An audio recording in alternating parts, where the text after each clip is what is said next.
Ayo kita introspeksi sama-sama bahwa polemik ini tidak dimulai dari Kiai Imad. Gak ada yang akan mempedulikan pada tesis semacam itu karena masyarakat kita hanya 0,001 saja yang biasa membaca. Dan jumlahnya menjadi semakin sedikit ketika yang bahan bacaannya itu adalah terkait dengan polemik nasab. Itu sedikit sekali.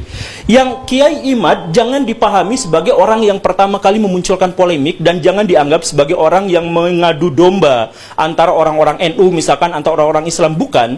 Tapi beliau itu adalah orang yang menjadi pionir ini dari Bismillah, saya akan menjawab sesuai apa yang saya pahami. Yang pertama, di sini Pak Guru menyampaikan polemik ini tidak keluar oleh Kiai Imad. Polemik ini tidak kemudian keluar dari Kiai Imad. Ini bisa saya benarkan. Mengapa? Karena begini. Pada umumnya, orang yang berbuat baik 9 kali, berbuat jahat 1 kali, maka yang diingat adalah yang jahat. Jarang orang mengatakan ketika orang ini berbuat baik 5 kali, lalu kemudian berbuat jahat 1 kali, dia menghargai yang 5. Itu jarang sekali. Umumnya seperti itu. Sehingga ketika Pak Guru mengatakan bahwa ini munculnya bukan dari Kiai Imad, bisa juga saya benarkan.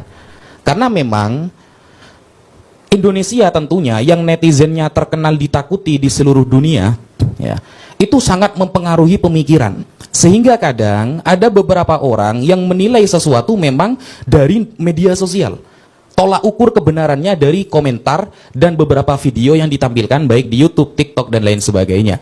Nah, sehingga ketika seperti itu dijadikan sebuah hujjah, sebuah dalil, maka bisa saya benarkan bahwa dari dulu memang para habaib ada oknum-oknum tertentu yang pastinya ketika oknum itu muncul akan ada beberapa orang yang mengkritik.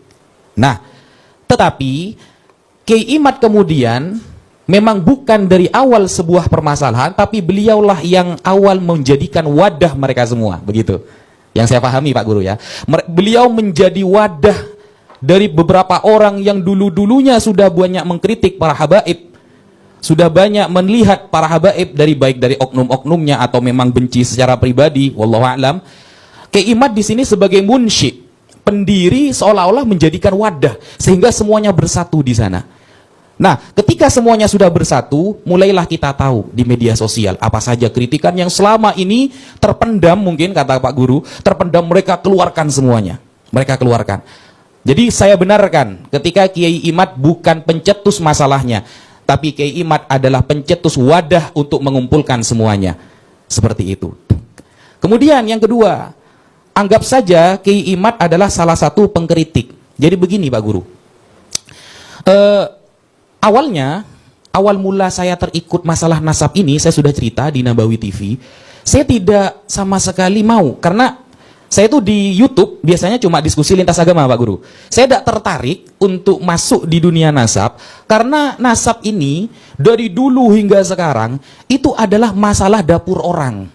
Yang orang luar seharusnya nggak boleh bahas itu. Para ulama itu ada istilahnya nasabah. Orang-orang yang ahli memang dalam bidang nasab. Sama dengan dokter gigi. Lalu tukang tambal ban ikut-ikut ilmu dokter gigi. Ngawur pasti. Nah, nasab ini, tradisi di dalam Islam adalah yang mengatur adalah sebuah keluarga sendiri. Ulamanya ada sendiri, kitabnya pun ada sendiri. Gak sembarangan. Baru sekarang terjadi ada orang yang tidak memiliki kredibilitas dalam berbicara nasab, tak pernah tercatat berguru kepada ulama nasab, tak pernah punya karya yang diakui oleh ulama nasab, dia berbicara nasab bahkan sampai taraf membatalkan. Itu yang kemudian menggiring saya untuk harus menjawab statement itu. Loh, kok lucu?